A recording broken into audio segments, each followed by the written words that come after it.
আহারে আমি যখন মাদ্রাসা বন্ধ দিলাম সেদিন ঢাকা সাভার এলাকায় আমার মাহফিল ছিল।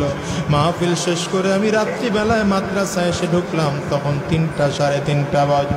মাদ্রাসায় ঢুকে দেখি সব বাচ্চারা চলে গেছে। ছোট্ট একটা বাচ্চা আমার মাদ্রাসার বাবুর্চির সাথে ঘুমায়।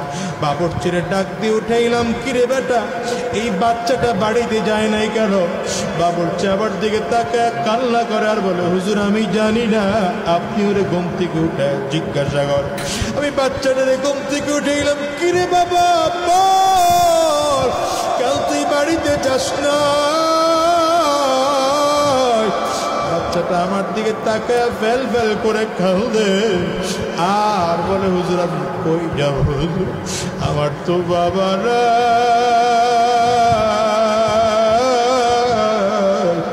হুজুর আমার মা থাইকা আজকে নাই, আমি কার কাছে যাব, বাড়িতে যাব না।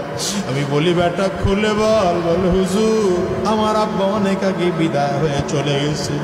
বাবা বিদায় নেওয়ার পরে মা আবার আরেক জায়গায় বিয়ে বসছে। ওই বাড়িতে গেলে আমার নতুন আব্বু আমারে মোটেও আদর করে না, আমারে ধমক দেয়, মার দেয়, আমারে মোটেও আদর করে না, ভালোবাসে না। আমি কিছু খাইতে চাইলে খাইতেও দেয় না। হুজুর আমি আর বাড়িতে যাব না, বাড়িতে যাব না। বাচ্চাটা পকেট থেকে 20 টাকার একটা নোট বের করে দেখায়, হুজুর এই 20টা টাকার নোট আমার কাছে আছে, যেই কয়দিন মাদ্রাসা বন্ধ আমি খানা কিনে কিনে খাবো। আমার বড় মায়া লাগলো, বাচ্চাটারে উঠাইয়া কোলের মধ্যে নিলাম।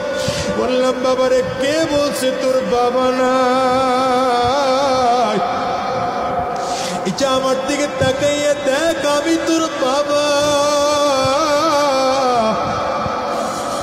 ছোটা আমার দিকে তাকায় কান্না করে আর বলে, হুজুর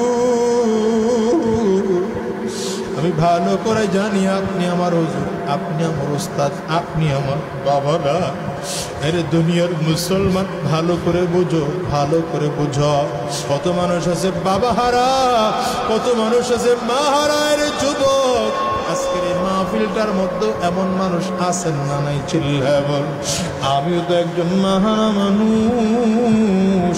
আমি প্রায় বলি, আসতেও বলি, রে মুসলমান এই মাহফিলটার মোনাজাত করে দিলে বাসায় যাইবা, হয়তো দরজার মধ্যে টোকা দিবা, তোমার মা দরজা খুলবে। আমি আজাদের ঘরে কিন্তু মানা